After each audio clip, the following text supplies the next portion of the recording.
शांति से बैठ जाएं सभी लोग।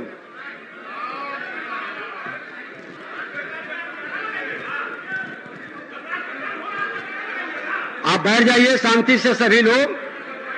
माननीय सदस्यगण, सप्तदश बिहार विधानसभा के खटसम सत्र के इस विशेष उपवेशन में आप सबों का हार्दिक अभिनंदन करता हूं। इस संसदीय लोकतंत्र में संख्या बल की निर्णायक भूमिका होती है। मैं इसी सदन में बहुमत से निर्वाचित हुआ था। मैं माननीय मुख्यमंत्री जी और तत्कालीन नेता विरोधी दल एवं वर्तमान के उप मुख्यमंत्री जी को धन्यवाद देता हूं कि उन्होंने मुझे इस आसन पर बिठाया था। अपने इस संक्षिप्त कार्यकाल में मैंने कई कार्य किए, कई कार्यक्रम आयोजित किए। मैंने हमेशा यह प्रयास किया कि सत्ता पक्ष और विपक्ष को साथ लेकर चलूं। पूरी निष्पक्षता से मैंने सदन के अपने दायित्व का निर्वहन करने का प्रयास किया।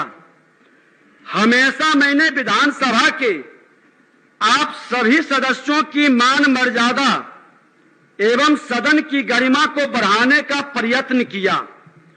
एक नई राजनीतिक घटनाक्रम के तहत राजनीतिक दलों का नया गठबंधन हुआ, नई सरकार का गठन हुआ।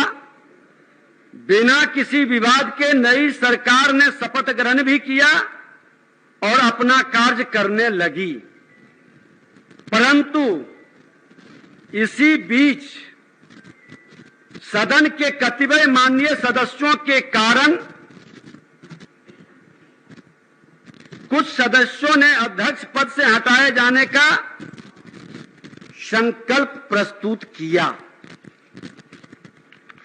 माननीय सदस्य,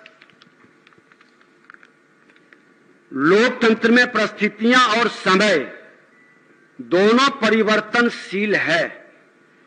डॉक्टर राधाकृष्णन ने अपने एक लेख में लोकतंत्र के बारे में लिखा है, जो बिहार के प्रथम मुख्यमंत्री श्री बाबू और इस आसन पर बैठे हुए उस समय के अध्यक्ष हमारे परम श्रद्धेय बिंदेश्वरी वर्मा जी थे। उस समय भी इस तरह का अविश्वास प्रस्ताव आया था और उस समय ये कोट किया गया था कि लोकतंत्र की व्यवस्था के अनुसार राज व्यवस्था में बहुमत या अल्पमत की निहित अधिकार का रक्षण नहीं होकर सभी के अधिकारों का संरक्षण होता है। लोकतंत्रीय व्यवस्था में यदि किसी भी अल्पमत को हतोत्साहित या चुप करने का बलात् प्रयत्न दिखलाई दिया तो यह अनाचारी व्यवस्था बन जाती है। और हमेशा यह ध्यान रहे कि अनाचारी व्यवस्था शासन तंत्र को अत्याचार, व्यभिचार और भ्रष्टाचार के पथ पर अग्रसर करता है, जिसका परिणाम हम आप सभी देखे हैं, गवाह हैं। हम सभी माननीय सदस्यों से आग्रह करेंगे कि आपकी भावनाओं के अनुरूप आसन की मर्यादा का ध्यान रखकर हम अवश्य निर्णय लेते, लेकिन मुझे अफसोस है कि ऐसा करने का मुझे अवसर ही नहीं दिया गया। सरकार का 9 अगस्त को इस्तीफा देना और 10 अगस्त को नई सरकार का प्रस्ताव देना, लोकतंत्र में बहुमत के हिसाब से ये परंपरा,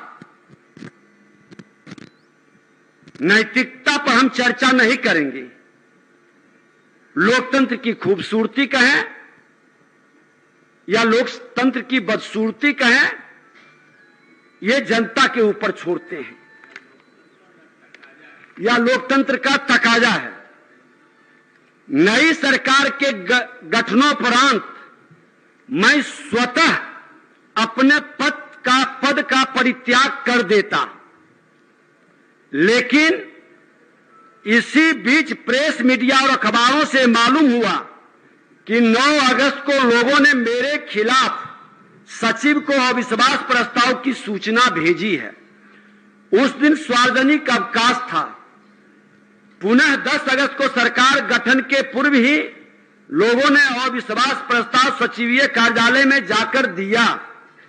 इस परिस्थिति में उनके अविश्वास के आरोप का सही जवाब देना हमारी नैतिक जिम्मेवारी बन गई, क्योंकि यदि हम इस्तीफा दे देते तो उनके आरोप का जवाब उन्हें नहीं मिल पाता। माननीय सदस्यगण, आप सभी बिहार में लोकतंत्र के इस सबसे बड़े मंदिर के पुजारी हैं। मैं आप सभी को यह बताना चाहूंगा कि आपने जो अविश्वास प्रस्ताव लाया है वह अस्पष्ट है। 9 माननीय सदस्यों का पत्र मिला, जिसमें से 8 लोगों का प्रस्ताव नियमानुकूल प्रतीत नहीं होता है।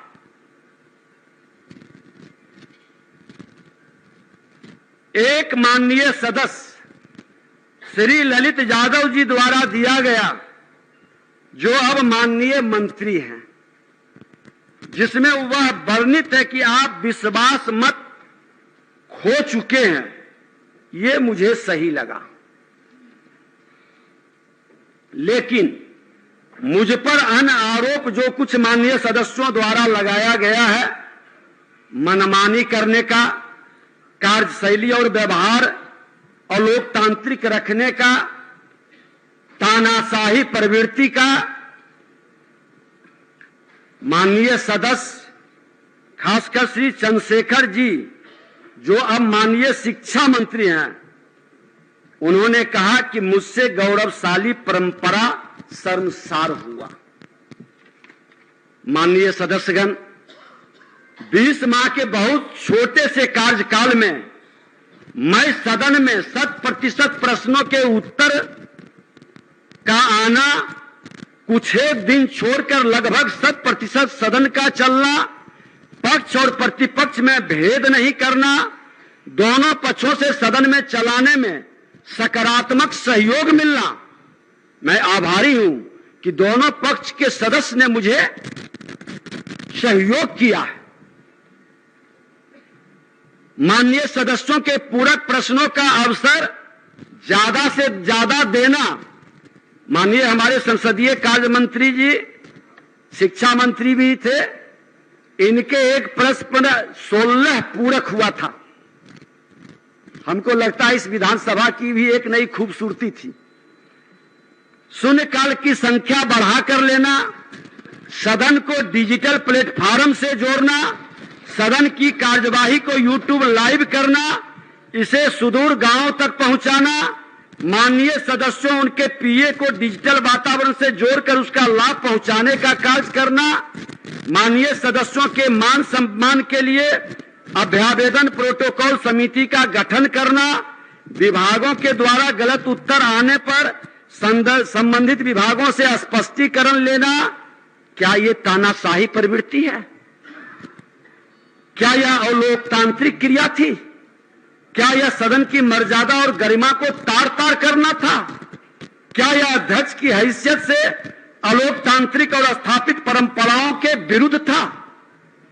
विधानसभा भवन शताब्दी वर्ष समारोह में माननीय मुख्यमंत्री जी के सहयोग से शुभारंभ हुआ। माननीय राष्ट्रपति महोदय का सामाजिक नैतिक संकल्प अभियान का शुरुआत हुआ। माननीय मुख्यमंत्री जी ने भी समाज सुधार के रूप में उसको लेकर चले। सामाजिक नैतिक संकल्प अभियान को लेकर मैंने भी हर जिला के अंदर ये पूरा वातावरण बनाया। माननीय प्रधानमंत्री जी की प्रेरणा से उन्होंने प्रेरित किया, उत्साहित किया। विधानसभा परिसर में शताब्दी स्मृति स्तंभ की आधारशिला रखना, बोधि वृक्ष के शिशु पौधे का रोपण, 17वीं विधानसभा के माननीय सदस्यों का लोकसभा के माननीय अध्यक्ष श्री ओम बिरला जी का मार्गदर्शन मिलना, देश के आजादी के बाद पहली बार देश के माननीय प्रधानमंत्री श्री नरेंद्र मोदी जी का विधानसभा परिसर में आना और लोकसभा का इसके सेंट्रल हॉल में लगे बिहार के प्रतीक चिन्ह को दर्शाते हुए ऐतिहासिक शताब्दी स्मृति स्तंभ का लोकार्पण करना, बिहार विधानसभा के 100 वर्षों के सफरनामा से संबंधित विधानसभा संग्रहालय का शिलान्यास, विधानसभा के अतिथियों के लिए अत्याधुनिक गेस्ट हाउस का शिलान्यास प्रधानमंत्री जी के कर कमलों से कराना, शताब्दी औषधीय उद्यान में उनके कर कमलों से कल्पतरु पौधों का रोपण कर एक सकारात्मक ऊर्जा संचार के लिए रचनात्मक वातावरण बनाना, इन सब कार्यों से सदन की गरिमा और विधायिका इन सब कार्यों से बढ़ी है या घटी है, निर्णय सदन के सदस्यों को करना है। मैं इन सब कार्यों की मूल्यांकन की जिम्मेदारी बिहार की जनता पर भी छोड़ता हूं। इस सदन में संविधान के ज्ञान हमारे अभिभावकों से मिलता है। इस ज्ञान संविधान के ज्ञाता व्यवहार की बिहार नहीं पूरे देश ने देखा और इतिहास इसका समालोचक है। इसका भी निर्णय लोकतंत्र में मालिक जनता है, अंतिम निर्णय उसी का होता है। माननीय मुख्यमंत्री जी आसन के प्रति जो आपका सम्मान था,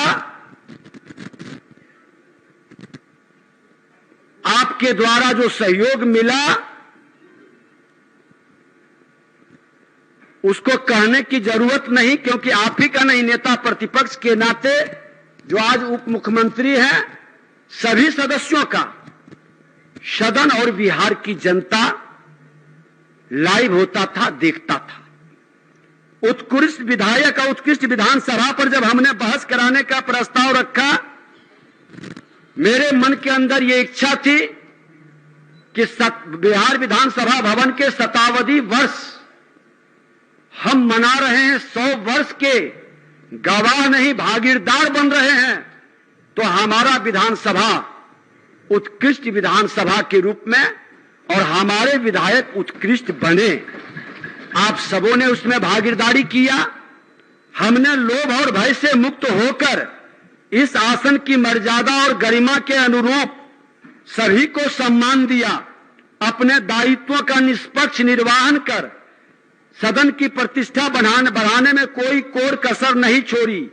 विधायिका की गरिमा बढ़े, उसका सम्मान बढ़े, प्रशासनिक अराजकता पर अंकुश लगे, सरकार की नीति घोषणा कार्यक्रमों और खासकर भ्रष्टाचार के खिलाफ जीरो टॉलरेंस की नीति, न्याय के साथ विकास, न बचाते हैं न फंसाते हैं के सिद्धांतों को इस सदन के माध्यम से भी लागू करने का ईमानदारी से हमने प्रयास किया। इसमें कुछ लोगों की परेशानी बढ़ी जिसकी चिंता हमने कभी नहीं की। मैं सदन को यह अवगत कराना चाहता हूं कि आज मेरे ऊपर कोई भी मुकदमा या आपराधिक मामला नहीं है और कई ऐसे माननीय सदस्य बैठे हैं जो इसी तरह के स्वच्छ छवि के हैं, लेकिन उनकी छवि को बचाने की जिम्मेदारी हम सबों की है। हर अच्छे लोगों को संरक्षित और सुरक्षित रखने का ये सदन ही नहीं, तमाम अच्छे लोग हर दल के अंदर, हर समाज के अंदर होते हैं, क्योंकि बिहार की जो विरासत थी, जो हमारा सांस्कृतिक विरासत हो, बौद्धिक विरासत हो, उत्कृष्ट पर था। पूरा देश ही नहीं दुनिया इससे सबक लेता था। वह विरासत ठहर गई, वह विरासत रुक गई। हम सब की जिम्मेदारी है ठहरी हुई विरासत को बढ़ाने का। लेकिन दुर्भाग्य से जो आरोपित और कलंकित हैं, वह स्वच्छ छवि को भी कलंकित करने का प्रयास करते हैं। उनके नजरिए में स्वभावतः शामिल रहता है। आज डिजिटल युग है, बदलते समय में लोग उसके बारे में आसानी से जान लेते हैं। छोटे हृदय से हम बड़ा सपना नहीं देख सकते और विकारों से मुक्त हुए सामाजिक सद्भाव और भ्रष्टाचार मुक्त विकास कभी नहीं हो सकता। हमारी कथनी करनी में जब तक अंतर रहेगा तब तक लोगों का विश्वास जो जनता का हम लेकर आते हैं उनकी श्रद्धा के पात्र हम नहीं बन सकते। माननीय सदस्यगण, इसके लिए हमको सजग रहना है। माननीय सदस्यगण, इस भवन के और विधानसभा के 100 साल पूरे हो चुके हैं। अब तक जितने लोग इस मंदिर के पुजारी बनकर आए और विदा हो गए, लोग आए गए, यह सिलसिला समय के साथ जारी है, आगे भी जारी रहेगा। लेकिन इस सदन की मर्यादा और गरिमा को अक्षुण्ण रखने में जिन्होंने अपनी महती भूमिका निभाई, हम उनके प्रति सच्ची श्रद्धांजलि भी अर्पित करते हैं, हम नमन करते हैं और उनकी प्रेरणा भी प्राप्त करते हैं। इतिहास ने उन्हें बड़े आदर से स्थान भी दिया है। हमें यह बात याद रखनी होगी कि यह सदन हमसे जरूर है, लेकिन यह सदन हम सबसे सर्वोपरि है। और आसन तो पंच परमेश्वर जैसा है।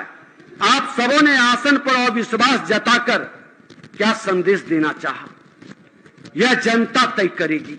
हमें इसकी गरिमा को बढ़ाना है और यही काम हमने अपने छोटे से कार्यकाल में किया है। अंत में मैं कहना चाहूंगा कि अपने 20 माह के संक्षिप्त कार्यकाल में हम संपूर्ण सदन का चालक बनकर इसे ऊंचाई पर ले जाने का प्रयास किया। कभी चालाक बनकर सदन के अंदर लोगों को वरगलाने का काम नहीं किया। अपनी जिम्मेवारियों को स्थापित नियमों और परंपराओं के तहत निष्पक्ष होकर बिना राग द्वेष, लोभ, लालच, भय, मोह के हमने अपने कर्तव्य का निर्वहन किया है। यही आग्रह आप सबों से है कि लोकतंत्र में जनता के द्वारा दिए गए अधिकार का आप भी सही दिशा में उपयोग कर उनका विश्वास जीतें तथा लोकतंत्र की जड़ों को मजबूत करें। आपसे हमारा निवेदन और आग्रह होगा कि आपने जिस तरह से बहुत कम अंतर रहते हुए सदन में एक सकारात्मक वातावरण बनाया, सहयोग किया, आने वाले समय में हमारी शुभकामना भी रहेगी। जो भी इस आसन पर बैठेंगे,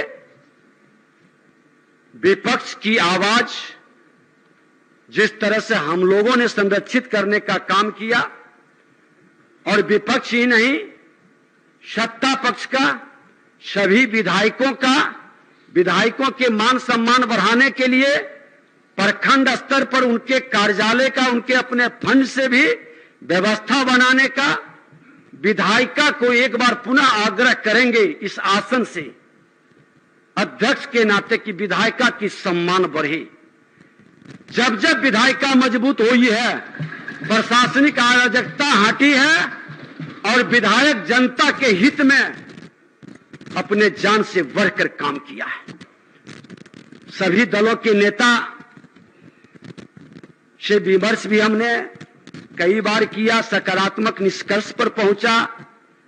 विशेषाधिकार कमेटी के माध्यम से अराजकता उत्पन्न करने वाले पदाधिकारियों पर मुख्यमंत्री जी के द्वारा ही अंकुश लगी है, जो कमी रह गया है उस पर लगनी चाहिए। और मैं अब माननीय अध्यासी सदस्य, जिनको सभी सदस्य श्रद्धा से और निर्विकार रूप से, निर्विवादित माननीय नरेंद्र नारायण यादव जी आसन को संभालेंगे और जो सरकार के विषय तय हैं उस विषय का संचालन करेंगे। स्वस्थ बहस भी होगी बिहार का संदेश, क्योंकि बिहार लोकतंत्र की जननी है, इसका संदेश जो खूबसूरती हम सबों ने मिलकर प्रकट की है, ये पूरे देश और दुनिया देख रहा है। मैं 2 घंटे का बहस जो परंपरा है, नियम है, रहेगा। सदन की कार्यवाही स्थगित करने के पूर्व अपने पद से बहुमत का सम्मान करते हुए इस्तीफा देता हूं और 2 बजे दिन में सदन पुनः प्रारंभ होगा और सदन स्थगित की जाती है। अध्यक्ष महोदय, आप इससे कवल की स्थगित करें। आप ये संवैधानिक परंपरा के विरुद्ध कर रहे हैं। चूंकि उपाध्यक्ष हैं, ये संविधान में